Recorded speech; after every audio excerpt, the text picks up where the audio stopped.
Halo, selamat berjumpa kembali saudaraku semua, kawan-kawanku yang tercinta dengan Sandi Sularso Low Channel.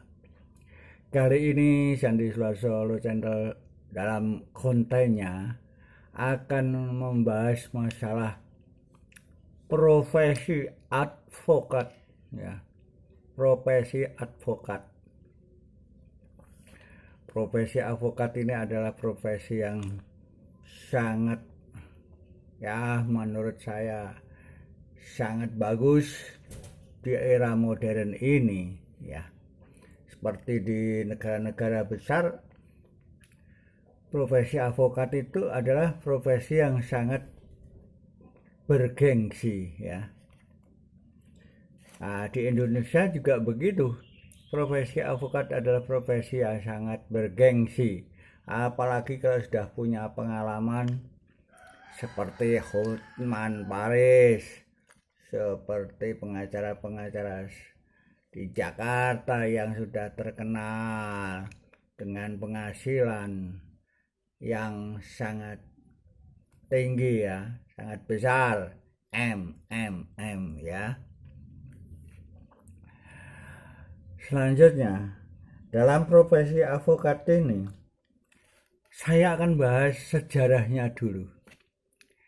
Sejarah pengacara atau advokat ini zaman saya masih muda dulu, ya, kurang lebih tahun 90-an ya ke atas, ya, kurang lebih 95, ya.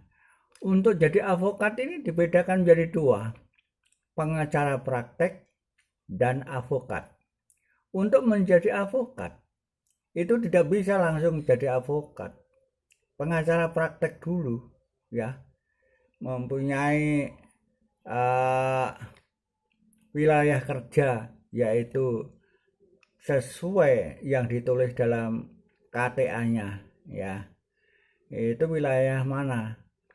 Biasanya yang melantik itu kalau pengadilan tinggi ya wilayahnya Jawa Tengah, ya, itu. Untuk menjadi advokat yang wilayahnya seluruh Indonesia, dulu harus mengumpulkan, yaitu surat kuasa menangani kasus pidana 3 di pengadilan, ya. Kemudian perdata 5. Nah, ini, ya, perdata sebagai penggugat atau tergugat di pengadilan, ya. Ini dikumpulkan di PT. Baru nanti akan diteliti persyaratan untuk menjadi advokat, 3 pidana, 5 perdata, ya, yang pernah ditangani. Baru jadi advokat, ya. Baru nanti dilantik menjadi advokat disumpah, ya. Jadi betah sulitnya dulu, ya, untuk menjadi advokat. Tetapi dalam undang-undang yang baru, ya, yaitu undang-undang advokat, ya, yang baru 8 tahun 2003, ya, yaitu 18, ya, undang-undang nomor 18 tahun 2003, undang-undang tentang advokat, tidak membedakan antara advokat dan pengacara. Jadi semua profesi penasihat hukum, pengacara praktek, ya, itu semua menurut undang-undang itu disebut advokat. Jadi tidak ada bedanya, ya. Untuk menuju ke penyandang profesi advokat ini juga tidak mudah, ada persyaratan. Yang pertama harus seorang sarjana hukum, ya, baik perguruan tinggi maupun sekolah tinggi ilmu hukum, ya. Kemudian sesuai undang-undang yang baru harus mengikuti PKPA, pendidikan khusus profesi advokat, yang menurut aturan itu pendidikannya tidak main-main 2 tahun, ya. Tapi dalam praktek ini melihat situasi dan kondisi, bisa apabila materi sudah diberikan semua, nah nanti tinggal dijadwal untuk ujian profesi advokat sesuai dengan organisasi apa, misalnya Peradi, Kadin, ya, dan sebagainya, ya. Kalau sudah PKPA selesai, nanti dilatih dengan apa itu mengerjakan soal-soal. Setelah itu baru diuji secara nasional, ujian avokat, ya. Ujian avokat misalnya Peradi, ya, misalnya, atau Ikadin, atau yang organisasi yang lain, ya, ujian secara nasional. Nah, ini tidak mudah ujiannya, ya.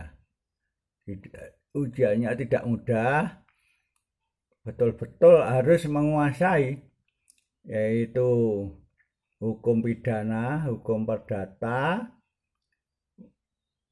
hukum acara peradilan agama, hukum acara tun, ya, hukum acara pidana militer, ya. Semua materi diujikan, ya. Diujikan, lulus, baru magang, ya. Setelah lulus dinyatakan harus magang 2 tahun di tempat pengacara atau avokat senior yang sudah punya kantor sendiri, ya. Magang di situ 2 tahun. Setelah magang 2 tahun baru profesinya dipakai. Biasanya kalau pengacara junior biasanya ikut di kantor pengacara yang senior dulu biasanya, ya. Pengacara yang senior ini biasanya sebagai ketua kantor. Lah, pengacara-pengacara junior ini sebagai para lawyer, ya, yang kerja di kantor tersebut. Tugasnya biasanya diutus, kamu sidang ya di pengadilan, acara pidana, misalnya sebagai penggugat, ya, dalam hukum perdata, membela klien, misalnya mendampingi di pengadilan, ya, dalam kasus pidana misalnya. Ini nanti yang punya kantor biasanya memberi tugas kepada para lawyer atau para avokat junior yang ikut di kantor itu, nanti diberi tugas, ya, sudah punya sumpah, ya, BAS, ya, berita acara sumpah, berarti bisa sidang, ya. Kemudian untuk membela kliennya, nah, kepala kantor ini biasanya secara finansial maksud saya, keuangan biasanya sudah agak lumayan. Biasanya kalau lawyer junior ini sidang, diantar naik mobil di sopirnya, dikasih uang transport dan uang makan, dan gaji bulanan, biasanya begitu, ya. Saya ceritakan, di Amerika Serikat profesi avokat ini sangat profesi yang bergengsi. Kurang lebih ada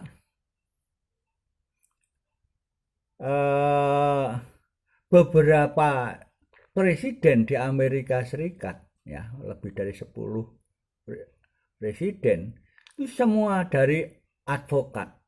Dari avokat terjun politik, kemudian mencalonkan presiden. Karena avokat di Amerika Serikat ini uangnya sudah mapan, cuannya banyak, ya. Sana seorang avokat yang senior 1 bulan ini mendapatkan penghasilan lebih kurang 2 miliar rupiah di kurs ini, ya. 2 miliar rupiah itu pendapatan 1 bulan, ya. Nah, jadi di Amerika Serikat itu dibedakan menjadi pengacara yang senior ini 10 tahun lebih, dan di bawah 10 tahun pengacara junior. Ya. Kalau di Amerika ini profesi sangat bergengsi, ya, seorang avokat. Dan setiap perusahaan selalu memakai avokat. Avokat dikontrak berapa tahun di perusahaan sebagai konsultan tetap, ya. Kalau di Indonesia belum semuanya, ya. Yang sudah perusahaan-perusahaan besar di Jakarta sudah, karena masalah hukum ini perusahaan tidak mau pusing, ya, diserahkan pada lawyernya, ya, dengan memberi gaji tiap bulan, ya, terhadap pengacara yang dikontrak tersebut. Seperti informasi seperti Hotman Paris ini punya konsultan banyak perusahaan. Jadi dia sidang itu jarang kalau tidak hal-hal yang sangat penting. Dia honor dari konsultan perusahaan tetap aja sudah besar sekali, ya. Ini pertanda di Jakarta ini, negara pusatnya di Jakarta, ibu kota ini, perusahaan-perusahaan ini adalah perusahaan yang betul-betul settle masalah-masalah, harus ada konsultannya sesuai bidangnya masing-masing, termasuk masalah hukum, yaitu kontrak lawyer ada 1 tahun, 2 tahun, atau 3 tahun. Nah, ini sesuai kebebasan berkontrak, mau berapa tahun, yang isinya kontrak apa saja, ya. Mungkin perusahaan punya cabang di luar negeri, ya, termasuk konsultan dalam negeri maupun luar negeri. Nah, ini sesuai kesepakatan kedua belah pihak, ya. Ini akan berkembang di Indonesia, termasuk kota-kota besar yang lain seperti Jakarta, Surabaya, Bandung, Medan, dan Semarang. Ini akan berkembang, bahwa profesi avokat ini adalah profesi yang sangat menjanjikan dalam profesinya, karena kemajuan dan settle perusahaan ini, kalau masalah perusahaan ini anteng, ya, lancar, tidak ada masalah, ya, yang berkaitan dengan kepolisian, yang berkaitan dengan pengadilan, yang berkaitan dengan masyarakat. Nah, semua ada lawyernya, jadi tenang, semua bisa diselesaikan dengan baik, ya. Selanjutnya, masalah profesi avokat ini, kalau di Amerika Serikat, ya, sangat bergengsi, ya, sangat bergengsi sekali, ya. Dalam profesi avokat di Indonesia, tadi sudah saya jelaskan, untuk menjadi avokat harus seorang sarjana hukum, mengikuti pendidikan avokat, ya, yaitu PKPA, pendidikan, ya, khusus profesi avokat, ya, kurang lebih 2 tahun. Kemudian dalam undang-undang yang baru ini, ya, bahwa antara avokat dan pengacara dalam makna istilahnya ini tidak ada pembedaan. Semuanya adalah advokat, ya. Semua bisa bersidang di pengadilan membela kliennya yang pidana dan sebagai penggugat dalam perdata, atau membantu kliennya dalam kasus perdata, yaitu apabila terjadi gugatan, ya.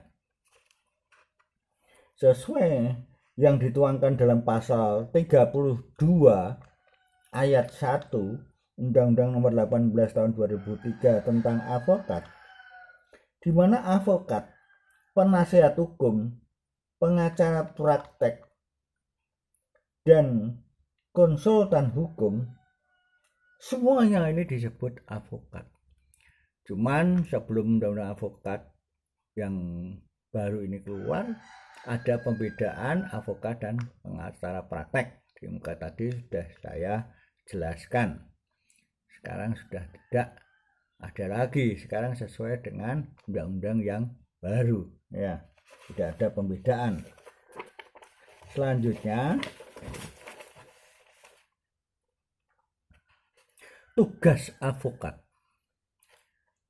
Tugas advokat adalah membela kepentingan masyarakat dan kliennya, ya. Kepentingan masyarakat secara keseluruhan.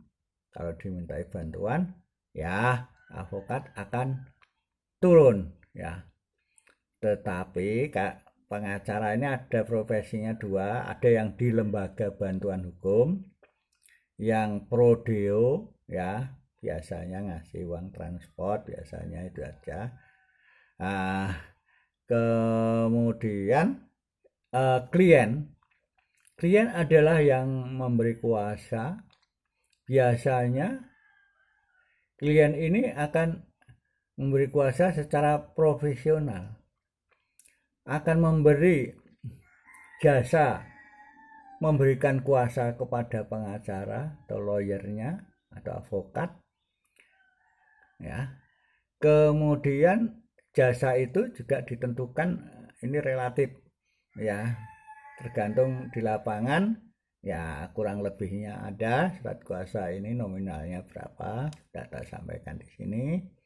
Kemudian transport, kalau itu kasusnya di luar kota, ini naik pesawat atau mobil. Pesawat berarti tiket pesawat. Kalau itu bisa jangkau dengan mobil berarti pakai bensin, pakai sewa mobil atau mobil sendiri, ini dinilai, ya, untuk transport nilainya segini, ya.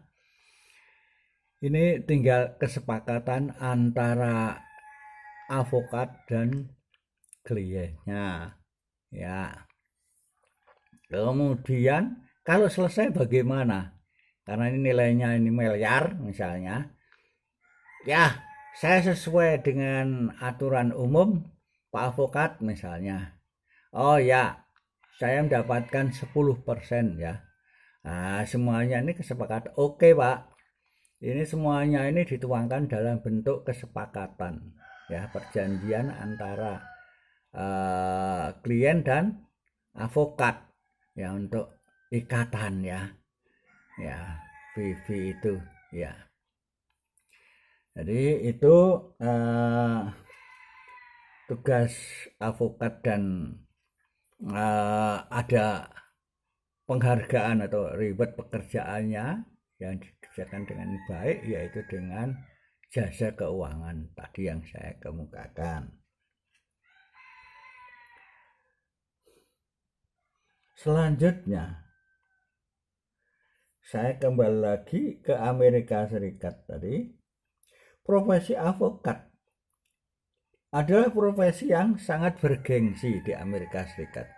Jadi kalau ketemu advokat itu dalam suatu kantor, ya, kantor itu ada kepala kantornya yang advokat senior, kemudian punya anak buah dibagi dua, petugas admin, ya, tukang ketik, ya, redaksi-redaksi yang dibikin oleh advokat, kemudian para lawyer, yaitu lawyer junior yang diberi tugas, kamu sidang ke luar kota ini, ya, kamu sebagai penggugat mengajukan pendaftaran gugatan di dalam kota dan sebagainya, diberi tugas.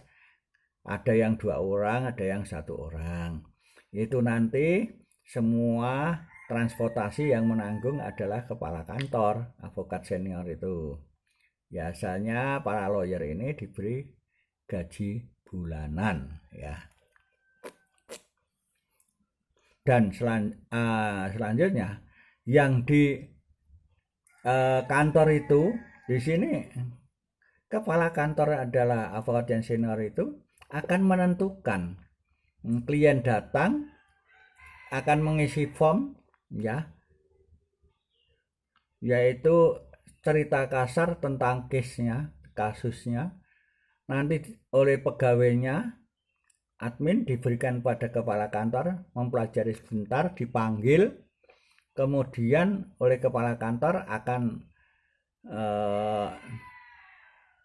ada pembicaraan bagaimana hubungan antara klien dan advokat, ya, jasa-jasa yang diberikan, dan antara kedua belah pihak. Satu pihak klien memberi honor keuangan, advokat akan memberikan pelayanan hukum dengan baik, ya.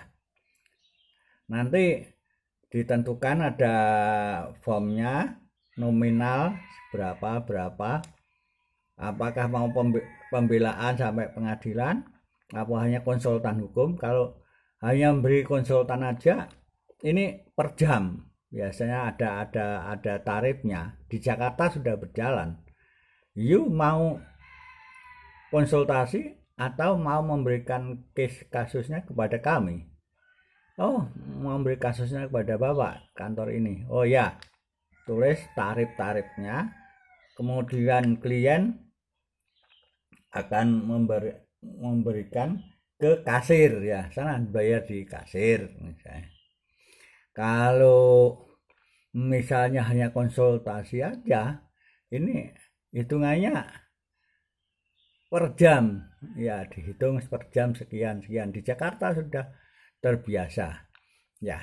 Jadi profesi advokat sangat bergengsi di Amerika Serikat itu sudah berkembang ke kota-kota besar di Indonesia. Maka saya harapkan semua advokat di Indonesia harus kita jaga profesi kita secara baik-baik, ya, bahwa profesi kita adalah profesi yang betul-betul bergengsi, ya.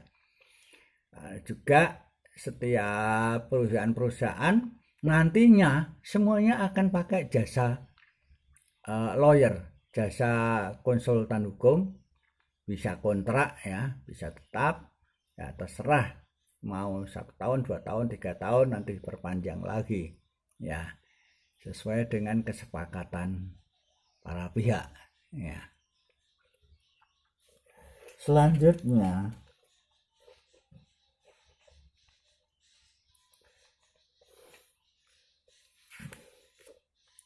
dalam prakteknya, ya, untuk advokat senior yang punya kantor dan para lawyer yang masih junior ini, ya, biasanya para lawyer junior ini juga menyerap ilmunya seniornya, menyerap ilmu dalam